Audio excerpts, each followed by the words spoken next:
తాకట్లో ఉన్న మీ బంగారాన్ని విడిపించి ఆ రోజు ఆన్లైన్ రేటుకి కొంటాం. Sharma gold company. నమస్కారం, వెల్కమ్ టు సుమన్ టీవీ. నేను గీతాంజలి. అక్టోబర్ 18 శని త్రయోదశి. ఆశ్వేజ మాసంలో వచ్చినటువంటి ఈ శని త్రయోదశి విశేషంగా శని బాధలతో ఎవరైతే ఇబ్బంది పడుతున్నారో, మరీ ముఖ్యంగా వారి జాతకంలో రకరకాలుగా శని ప్రభావం చూపిస్తూ ఉంటారు ద్వాదశ రాశుల వారికి. మరీ ముఖ్యంగా ఇప్పుడున్నటువంటి 7.5 కొంతమందికి నడుస్తుంది, 7.5 సంవత్సరాలు. అలాగే దాంపత్య శని అని కొంతమందికి ఉంటుంది, అర్ధాష్టమ శని, అష్టమ శని, ఇలా రకరకాలుగా ఉంటాయి. వాటి వల్ల ప్రభావాలు చాలానే ఎదుర్కొంటారు. మరి ఎంతో విశేషమైన ఈ రోజున ఎటువంటి పూజా కార్యక్రమాలు చేస్తే, ప్రత్యేకించి శనికి ఎటువంటి అభిషేకాలు కానీ, ప్రసాదాలు కానీ, ఏమైనా స్తోత్రాలు కానీ ఇవి పట్టిస్తే ఎంతో కొంత విముక్తి లభిస్తుంది అని అంటారు. అవి ఏంటి, ఎలా చేయాలనేది మనం తెలుసుకుందాం. వివరించేందుకు ప్రస్తుతం మనతో పాటు ఉన్నారు గత 15 సంవత్సరాలుగా 30,000కు పైగా జాతక పరిశీలన చేసినటువంటి అనుభవజ్ఞం కలిగినటువంటి గురుదేవులు, ప్రముఖ జ్యోతిషులు బ్రహ్మశ్రీ నందభట్ల శ్రీహరి శర్మ గురువు గారు మనతో పాటు ఉన్నారు. వారితో మాట్లాడదాం. గురుగారు నమస్కారం అండి. వాగర్థావివ సంపృక్తౌ వాగర్థ ప్రతిపత్తయే జగతః పితరౌ వందే పార్వతీ పరమేశ్వరౌ. ఆదిత్యాయ చ సోమాయ మంగళాయ బుధాయ చ గురు శుక్ర శనిభ్యశ్చ రాహవే కేతవే నమః. శృంగేరి జగద్గురు పీఠాధిపతులకి, కంచి పీఠాధిపతులకి నమస్కారములు తెలియజేసుకుంటూ కార్యక్రమాన్ని ప్రారంభిద్దాం. గురుగారు, శని త్రయోదశి చాలా రోజుల తర్వాత మళ్ళీ వచ్చినట్టు అనిపించిందండి. 3-4 నెలల తర్వాత కదండి? చాలా 3-4 నెలల తర్వాత. మనకు ఆశ్వయుజ మాసంలో పౌర్ణమి ముందు కూడా వచ్చింది, కానీ ఇప్పుడు వచ్చేటువంటి అనగా దీపావళి ముందు వచ్చేటువంటి త్రయోదశి మాత్రం చాలా ప్రభావవంతమైందని చెప్పవచ్చు. ఓ, అలా కూడా ఉంటుంది. కానీ అదే విశేషం అని అంటూ ఉన్నారు. ఎలా అండి, ఎవరికి బాగా కలిసి వస్తుంది, ఎవరికి పూజలు చేసి ఆ శనిదేవుడి ఆశీర్వాదాలు పొందవచ్చు అని అంటారు? అంటే ఈ సంవత్సరం ఆఖరి శని త్రయోదశి అని చెప్పవచ్చు. ఇంకా లేవండి, ఇంకా లేదమ్మా. తర్వాత నవంబర్లో, డిసెంబర్లో మనకు మళ్ళీ త్రయోదశులు, శని త్రయోదశులు అంటూ లేవు. మళ్ళీ జనవరి, ఫిబ్రవరిలో ఉన్నాయి. అయితే ఆశ్వీజ మాసంలో త్రయోదశి తిథి రావడం అనేటువంటిది చాలా ప్రాముఖ్యత. పైగా మనకు పితృకారకులు 2 ఉంటారు గ్రహాలలో. ఉదయం పగలు పుట్టినటువంటి వాళ్ళకి పితృకారకుడు రవి, రాత్రి పుట్టినటువంటి వాళ్ళకి పితృకారకుడు శని. ఈ 2 సంయోగం అనేటువంటి ఆ ఒక్కరోజే ఏర్పడుతుంది. ఎందుకనంటే మధ్యాహ్నం 3 గంటల తర్వాత ఈ పుబ్బా నక్షత్రం వెళ్ళిపోయి ఉత్తరా నక్షత్రం ప్రవేశం చేస్తుంది. కొన్ని పంచాంగాల్లో సాయంత్రం పూట ప్రవేశం చేస్తుంది. ఏది ఏమైనప్పటికీ కూడా శనివారం నాడు ప్రదోష కాలము. ఈ ప్రదోష కాలంలో కూడా భిన్నాభిప్రాయాలు ఉన్నాయి. అంటే ఒక ముహూర్త కాలము సూర్యాస్తమయానికి ముహూర్త కాలం కంటే ముందు అని, లేదు సూర్యాస్తమయానికంటే 3 ముహూర్త కాలాలు తదనంతరం 3 ముహూర్త కాలాలని. ఏది ఏమైనప్పటికీ కూడా 18వ తారీఖు రోజున ఉండేటువంటి శని త్రయోదశి అనేటువంటిది చాలా ప్రాముఖ్యత. ఎందుకంటే ఉత్తరా నక్షత్రంతో కూడుకున్నటువంటి శని త్రయోదశి. కాబట్టి శని త్రయోదశి రోజున ఎందుకు ఇంత ప్రధానమైనటువంటిది అంటే, ఈ త్రయోదశి అంటే ఏంటమ్మో 13 సంఖ్య. సాధారణంగా వెస్టర్న్ కంట్రీస్లో 13ని అన్లక్కీ నెంబర్ అని అంటారు. కానీ ఎందుకు అన్లక్కీ నెంబర్ అని అంటే, రుద్రుడు అధిపతిగా ఉంటాడు 13 నెంబర్ త్రయోదశి తిథికి. అంటే లయం చేసుకుంటాడు, శివాజ్ఞ లేనిదే చీమైన పుట్టదు. కాబట్టి అటువంటి రుద్రునికి సంబంధించినటువంటి తిథి రోజున శనివారము కలిసి వస్తే, ప్రదోష కాలంలో గనక ఈ త్రయోదశి తిథి ఉంటే అది శని త్రయోదశిగా మనకు చెప్పబడి ఉంది. అంటే దీనికి ముఖ్యంగా గ్రంథాలలో ఎక్కడ దీనికి లేనప్పటికీ కూడా అనాదిగా వస్తున్నటువంటి ప్రాముఖ్యత ఈ శనివారం త్రయోదశి తిథి కలిసినటువంటి వేళల్లో ఉంటుంది. అంటే ఈ సంపూర్ణమైనటువంటి శుభాన్ని అందించేటువంటి రోజుగా కూడా చెప్పబడింది. అంటే శని ప్రభావం చాలా మంది, ఎందుకనంటే గత జన్మలలో చేసినటువంటి కర్మదోషాలని ఈ జన్మలలో కష్టాల రూపంలో వాటిని కడతీర్చుతాడు, కష్టాల రూపంలో వాటిని సమాప్తి చేస్తాడు. అందుకే శని ప్రవేశం చేస్తున్నటువంటి సందర్భంలో చాలా మందికి కష్టాలు కలుగుతాయి. కేవలం కష్టాలేనా అంటే కష్టాలే కాదమ్మా, సుఖాలు ఇచ్చేటువంటి కూడా ఉంది.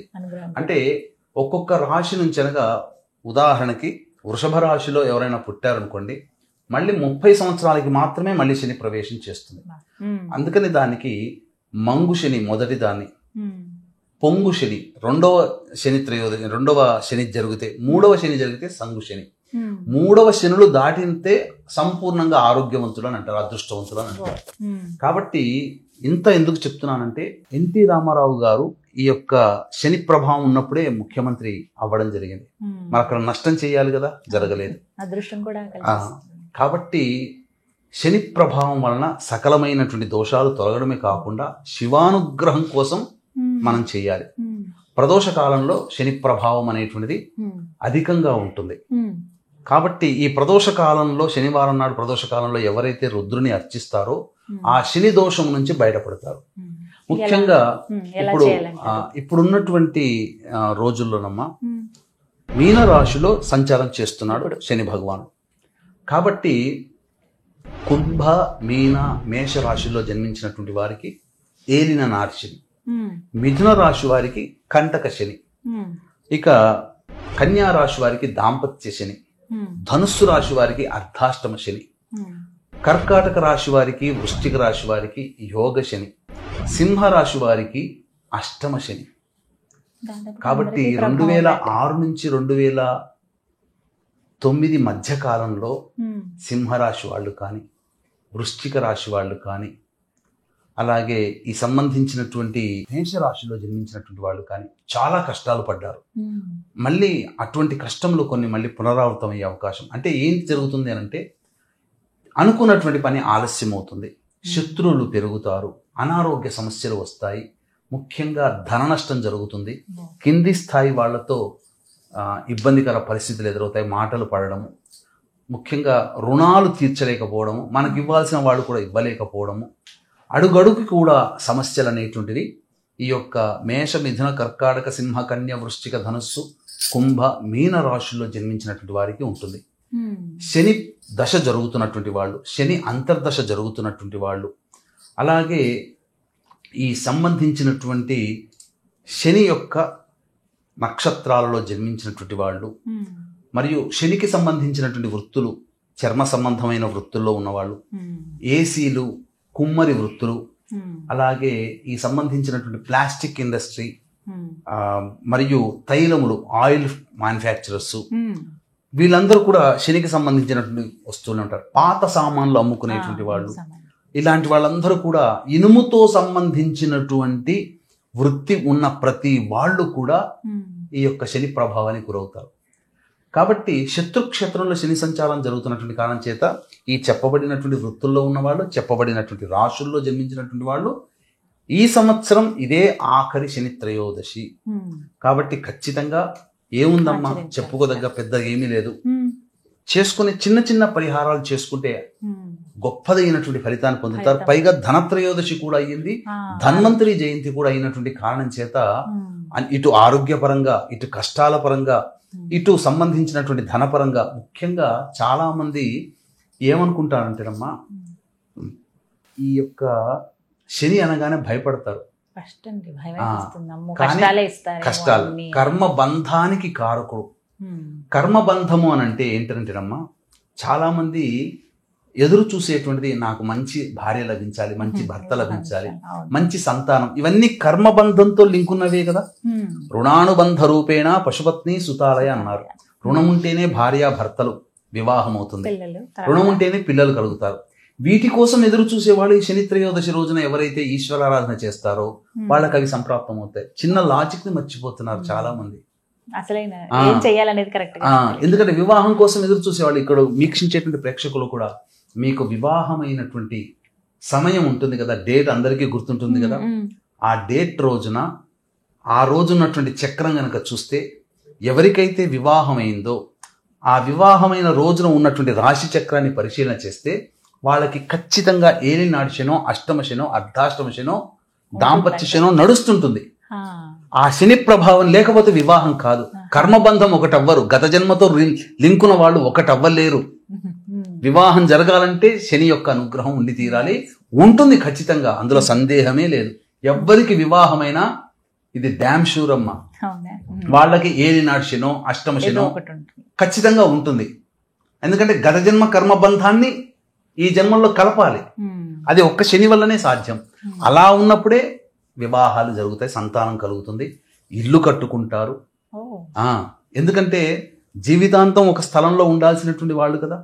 పెద్ద పెద్ద పనులన్నీ ఈ శని ప్రభావాన్ని కలుగుతాయి. కాబట్టి ఈ చెప్పబడినటువంటి మీన మేష మిథున కర్కాటక సింహ కన్య వృశ్చిక ధనస్సు కుంభ రాశుల్లో జన్మించినటువంటి వారు శని దోష నివారణార్థమై అన్ని రకాల సమస్యల నుంచి బయటపడాలనుకునేటువంటి వాళ్ళు ఈ 18వ తారీఖు రోజున వచ్చేటువంటి శని త్రయోదశి రోజున కొన్ని నియమాలు పాటించుకుంటే చాలమ్మా. అవేమిటో తెలియచేయండి గురుగారు, అసలు వాటి కోసం ఎదురు చూస్తున్నాం. ఎందుకంటేనమ్మా ఉత్తరా నక్షత్రము, రవి నక్షత్రము, నవగ్రహాల్లో రాజు రవి, అటువంటి రాజు అయినటువంటి రవి అనుగ్రహం కూడా కలుగుతుంది, మిగతా గ్రహాల అనుగ్రహం కూడా కలుగుతుంది. అలాగే ఈ సంబంధించినటువంటి ధనత్రయోదశి కూడా ఆ రోజు అయింది, ధన్వంతరి జయంతి కూడా అయింది. శని ఆరోగ్యకారకుడు, ఆయుఃకారకుడు శని. అటువంటి ఆయుఃకారకుడు అయినటువంటి శనికి ఆయుర్వేదానికి మూల పురుషుడైనటువంటి ధన్వంతరి జయంతి రావడం కూడా చాలా విశేషం. కాబట్టి ఈ రోజున ఖచ్చితంగా ప్రదోషకాలం వరకు అవకాశం ఉంటే ఉపవాస నియమాన్ని పాటించడం, నువ్వుల నూనెతో దీపారాధన చేసి ఇంట్లో గుమ్మం దగ్గర మరియు దక్షిణ దిక్కులో దీపారాధన చేయాలి. ఇక దేవాలయానికి చేరుకోవాలమ్మా. దేవాలయానికి చేరుకొని ఉపవాసం ఉంటారు కదా, ఇక చక్కగా నల్ల నువ్వుల నూనెతో కాలభైరవుడికి కానీ లేదా ఈశ్వరుడికి కానీ అభిషేకం చేసుకోవాలి. ముఖ్యంగా నీలిరంగు పుష్పాలతో కానీ లేదా ఎరుపు రంగు పుష్పాలతో కానీ లేదా శంకు పుష్పాలని దొరుకుతాయి, అపరాజిత పుష్పాలు, లేదా తెలుపువి నీలి రంగులు రెండు ఉంటాయి. వాటితో గనక అర్చన చేస్తే ఇంకా చాలా అద్భుతమైనటువంటి యోగం అమ్మా. అందుకనే ఈ వీక్షించేటువంటి ప్రేక్షకుల్లో ఈ శనివారము త్రయోదశి కలిసిన శని త్రయోదశి, ధనత్రయోదశి, ధన్వంతరి జయంతి సందర్భంగా ఉన్నటువంటి కారణం చేత మన పీఠం ఆధ్వర్యంలో ఈ మేష మిథున కర్కాటక సింహ కన్య వృశ్చిక ధనసు కుంభ మీన రాశుల్లో జన్మించినటువంటి వారికి శనిదోష నివారణార్థమే శనిదోష నివారణ హోమాలు, ధన్వంతరి హోమము, అలాగే లక్ష్మీ కుబేర హోమము అనేటువంటివన్నీ కూడా జరిపించి శక్తిపాతం చేసిన కరుంగలి మాల ఇవ్వడం జరుగుతుంది. జమ్మి చెట్టు దగ్గర దీపారాధన ఖచ్చితంగా ఈ రోజున చెయ్యాలి. ఎందుకనంటే ఈ కరుంగలి మాల అందరూ ధరిస్తున్నారు కదా, అది వచ్చేది జమ్మి చెట్టు మధ్యలోంచే, కాండం నుంచి. కాబట్టి జమ్మి చెట్టు దగ్గర శనిదోష నివారణకి ఈ యొక్క దీపారాధన పంచకోణాకారంగా చేయాలమ్మా. పంచకోణాకారంగా వేసి, అంటే ట్రయాంగిల్ వేసి మళ్ళీ పిండితో వేసి మొత్తం సంబంధించినటువంటి 6 దిక్కులు మధ్యలో ఈ దీపారాధన, 2 త్రికోణాలు అడ్డముగా నిలువుగా చాలు, నక్షత్రాకారం వస్తుంది. ఆ విధంగా చేసినటువంటి వాళ్ళకి ఖచ్చితంగా శివ సహస్రనామ పారాయణం ప్రదోష కాలంలో చదవాలి. ఇవన్నీ చేసుకుంటే కనుక ఇటువంటి రోజు మళ్ళీ మళ్ళీ రాదమ్మా. కాబట్టి అద్భుతమైంది ఈ సంవత్సరంలో వచ్చేటువంటి ఆఖరి శని త్రయోదశి ఉత్తర నక్షత్రంతో రావడం మంచి విశేషం అని చెప్పవచ్చు. ఈ విధంగా శని త్రయోదశి చేసుకుంటే ఎవరైతే ఇబ్బంది పడుతున్నామండి, మాకు కష్టాలు వచ్చేసాయండి, ఇంకా వెళ్ళట్లేదు, ఇంకా ఎన్ని రోజులు ఉంటాయి ఇవి అనుభవించాలన్న వాళ్ళు ఒక పరిహారం అయితే దొరుకుతుందంట. ధన్యవాదాలు గురుగారు. సర్వం శ్రీ ఉమామహేశ్వర పరబ్రహ్మార్పణమస్తు.